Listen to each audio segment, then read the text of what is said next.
नमस्कार मैत्रिणींनो, गौरी पूजा सिस्टर चॅनलमध्ये सर्वांचे स्वागत आहे. तर आज आपण गाईच्या दुधापासून जी दूध तापवल्यानंतर साय निघते ना, त्यापासून घरच्या घरी रवाळ आणि असे सुगंधित असे तूप कसे करायचे हे पाहणार आहोत. आणि घरच्या घरी अगदी सोप्या पद्धतीने हे बनवून होतं. तर त्यासाठी आपल्याला लागणार आहे गाईच्या दुधाची तापलेले जे दूध असते ना, त्याची साय घेणार आहोत. तर 7 ते 8 दिवसाच्या साईमध्ये एवढं तूप होतं. तर आता हे बघा, माझ्या घरच्या गाईच्या दुधाचं 7 दिवसाची एवढी साय साचलेली ना, तर तेवढी मी घेतलेली आहे. आणि मिक्सरच्या भांड्यातच करणार आहोत. तर सुरुवातीला मी काय केलं, पातेल्याच्या तळाशी दही टाकलं आणि त्यावर साय टाकत गेले. म्हणजे ते एकदम असं आपलं दही कसं आंबतं तसं त्या पद्धतीत झालं. मिक्सरच्या भांड्यामध्ये थोडेसे पाणी टाकले आणि त्यामध्ये साय टाकली. साय टाकल्यानंतर ते मिक्सरला फिरवून घेतले. तर मग लोण्याचा गोळा तयार झाला. बघू शकता, आता एवढा लोण्याचा गोळा तयार झालेला आहे. राहिलेली सर्व साय आपण अशाच पद्धतीने काढून घेणार आहे, मिक्सरला फिरवून.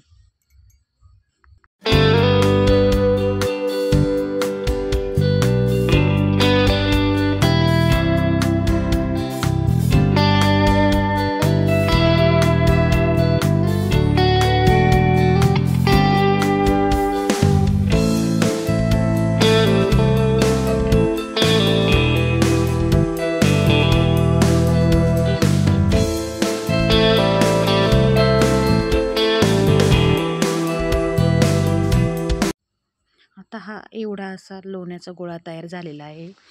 तर हा लोण्याचा गोळा आपण नळाच्या स्वच्छ पाण्याने 2 ते 3 वेळेस, 4 वेळेस धुतला तरी चालेल, पण स्वच्छ धुवायचा आहे. जोपर्यंत आपलं नितळ पाणी निघत नाही तोपर्यंत धुवायचं आहे.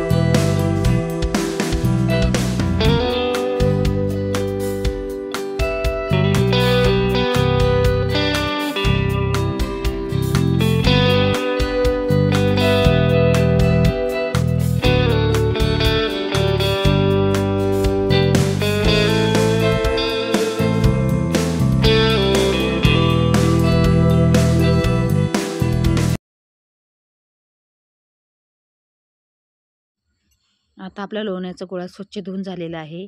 आता आपण कढईमध्ये टाकून शेगडीवर ठेवलं तूप कढवण्यासाठी. तर त्यामध्ये टाकणार आहोत आपण 5 ते 6 तुळशीची पानं आणि आपल्याकडे जे खडा मीठ असतं ना, ते पण टाकणार आहोत आपण. आणि त्यामुळे आपले तुपाचा एक वास एकदम छान येतो आणि तूप देखील अशी रवाळ रवाळ होते.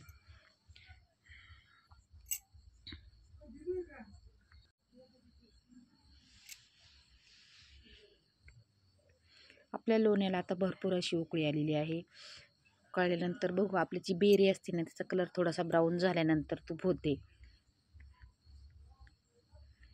आणि वास पण एकदम छान येतोय आता त्याचा.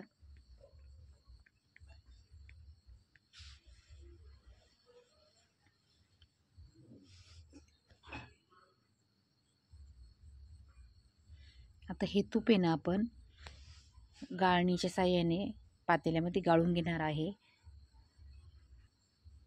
हे बघा, मी गाळून घेतलेले आहे आणि या तुपाचा कलर देखील छान आलेला आहे आणि वास पण देखील छान येतोय. तर असे तूप घरच्या घरी आपण गाईच्या दुधाच्या साईपासून बनवू शकतो. तर व्हिडिओ आवडला असेल तर व्हिडिओला लाईक करा, कमेंट, शेअर करा आणि चॅनेलवर जर कोणी नवीन असेल तर चॅनलला सबस्क्राईब करायला अजिबात विसरू नका. थँक्यू.